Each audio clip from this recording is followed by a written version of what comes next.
my camera crew and I are headed to a wild mushroom farm, Tavis' wild mushroom farm here in Cumberland, Wisconsin. I became interested in this because I found a few things that I kind of wanted to identify. Because as you know, there's millions of species of mushrooms, and you really got to be careful when you're thinking about eating them, because you could die.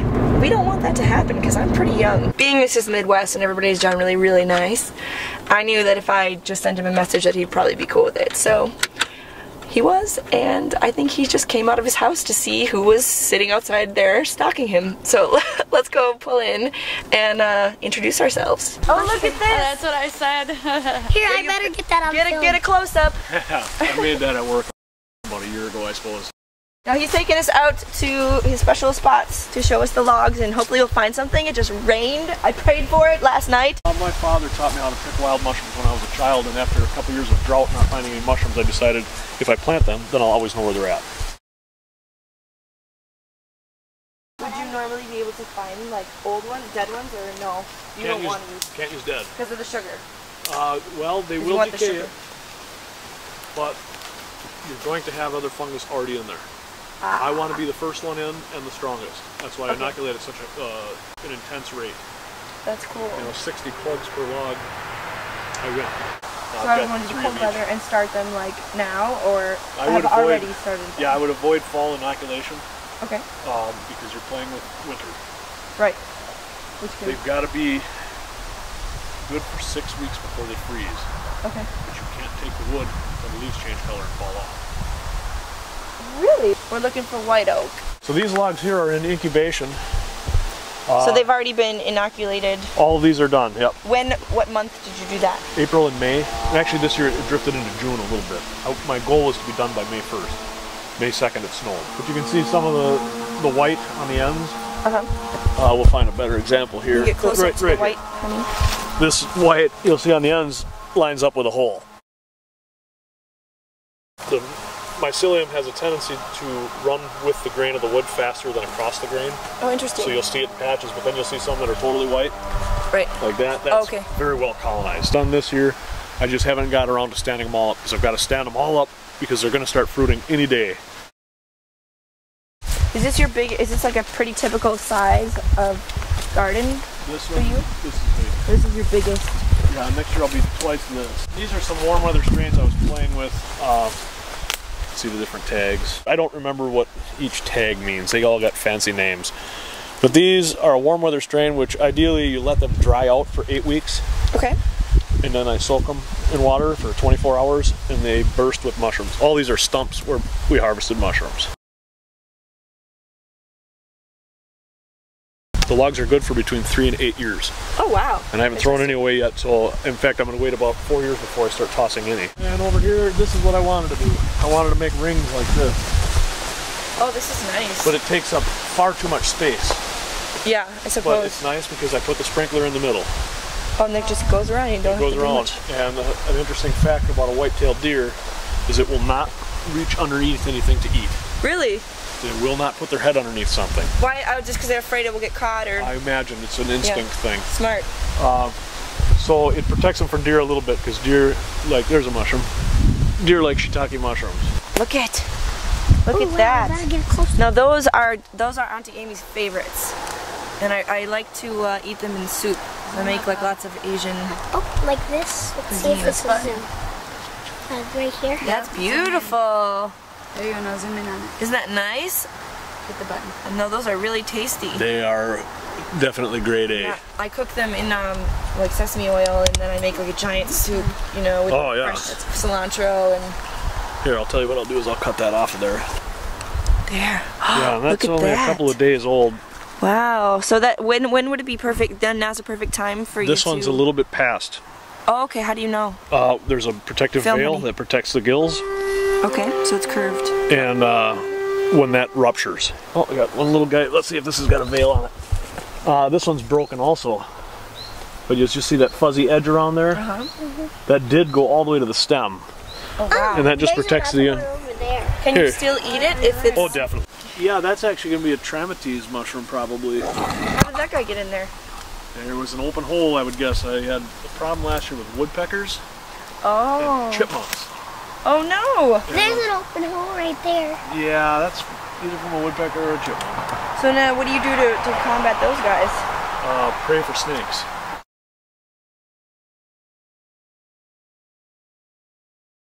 Oh, excellent.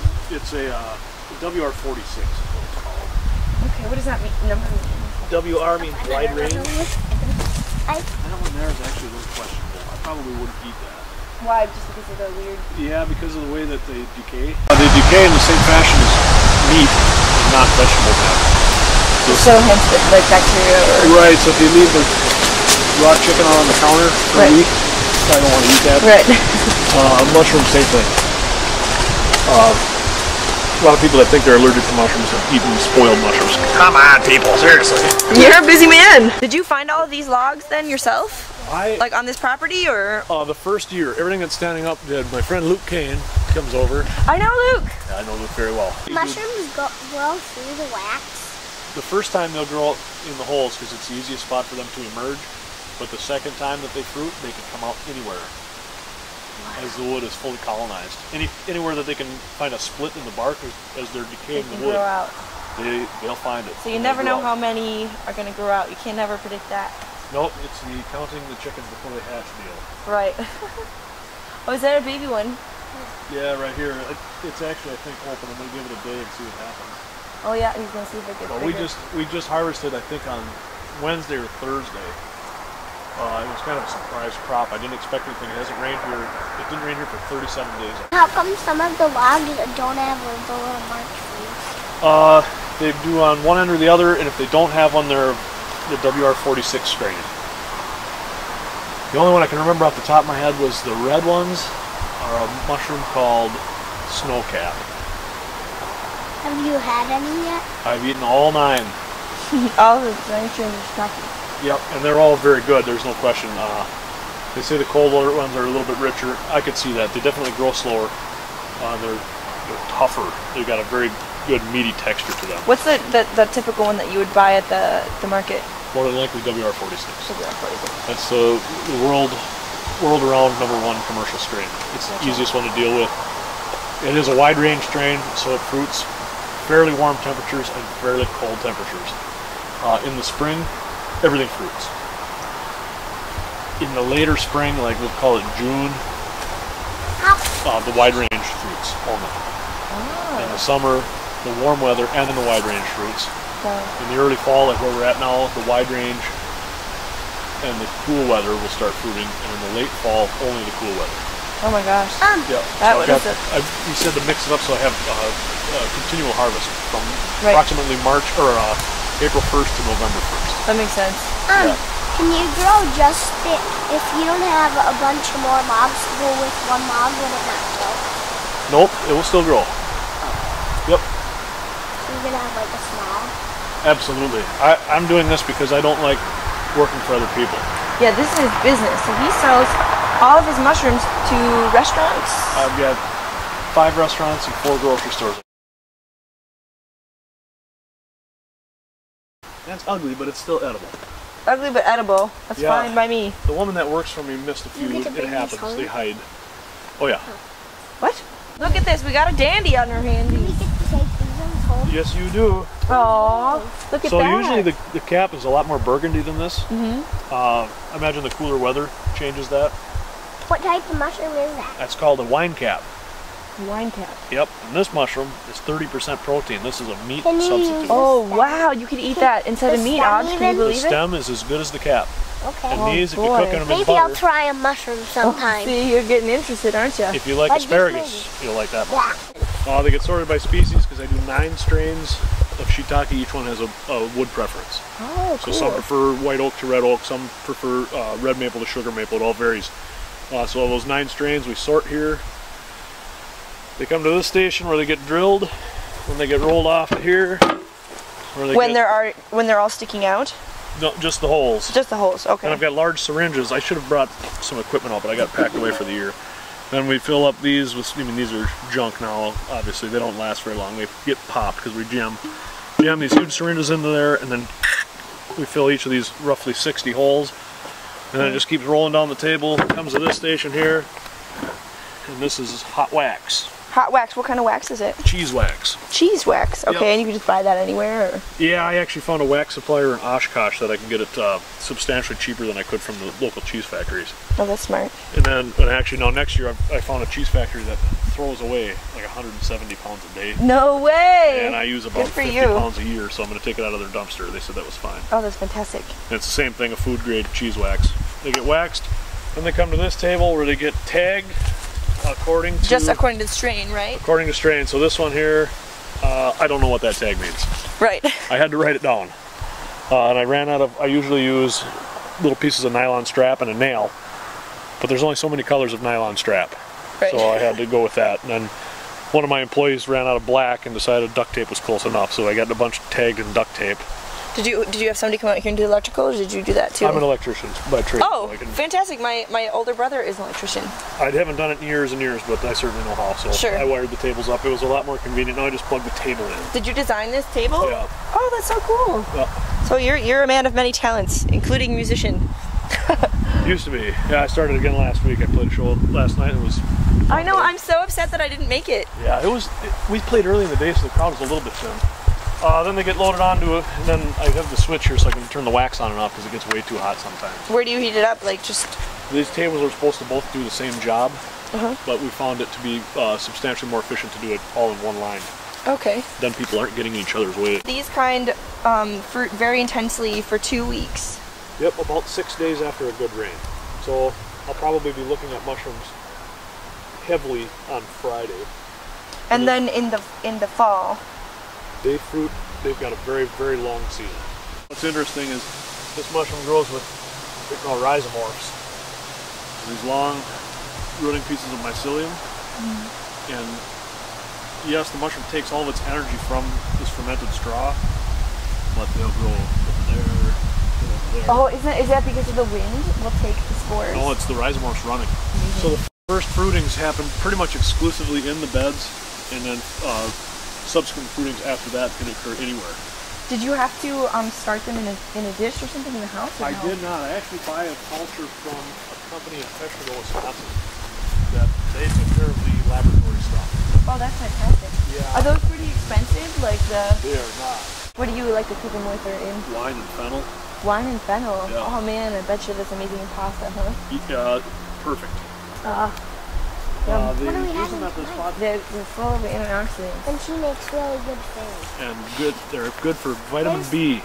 A German woman in my class, and she said, "Come here." It was 9:30 in the morning or so, so the sun angle was about like this, and in the sun, this large Ganoderma was pulsing spores out in a Wow. perfect rhythm. And poof, No way, you could see it? poof, and we watched it. It was awesome. I'd never Oh seen my that before. gosh, too bad nobody had a camera. Yeah. That's cool. Yeah, and I Yeah, had, she I had a is camera camera on me, lady. and I never thought about it. Oh, right?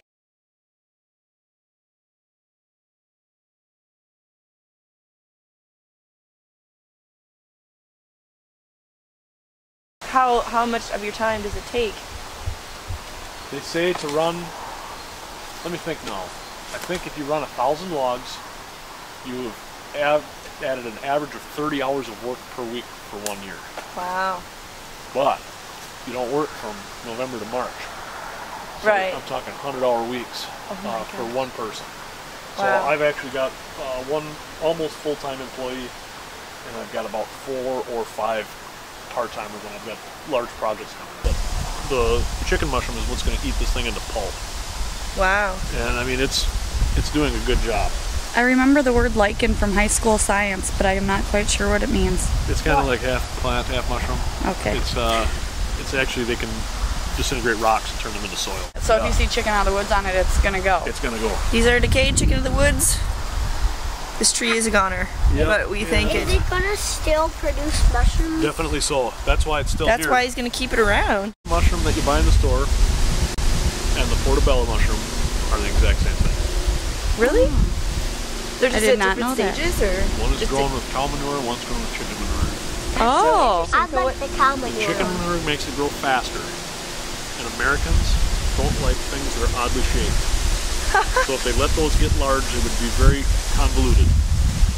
The beef manure lets that mushroom grow slower and get a more even shape, so they'll harvest them at a later age. That's so interesting. We've all been fooled It is again. a scam completely. And then the cremini is just a young portobello. Ah, that's interesting. Yeah, Now I know. The white buttons will get this big, but they're not very attractive. And Americans don't eat things that aren't pretty. I heard somebody say this the other day, and they were like mushroom, you know, connoisseurs and hunters and everything.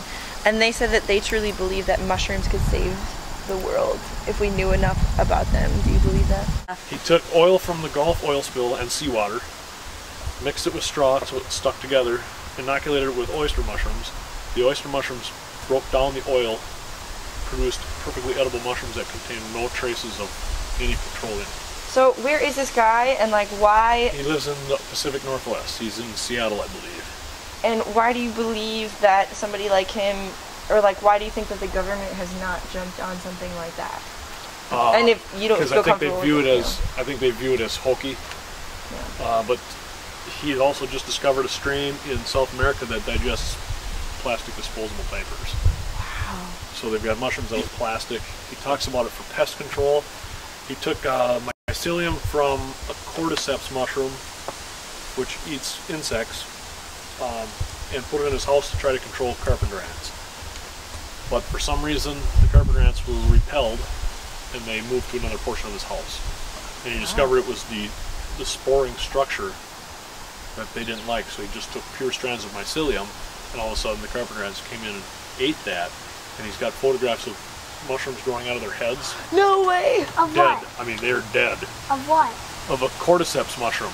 We've got a few kinds around here, but they eat insects So there's and just spiders. he's just telling us about how many different ways that mushrooms can be used to help us. Yeah, and I don't remember, there was 6 ways. But yeah, it was waste disposal, pest control. I just heard, and I'm not sure if this number is going to be accurate, but they said without fungus, Earth would die within 2 months. Oh my gosh. Yeah, because we need it to break everything down. Otherwise, Yeah, we would. Yeah. you'd be piled up with dead trees. Oh my You have gosh. to have fungus for decay.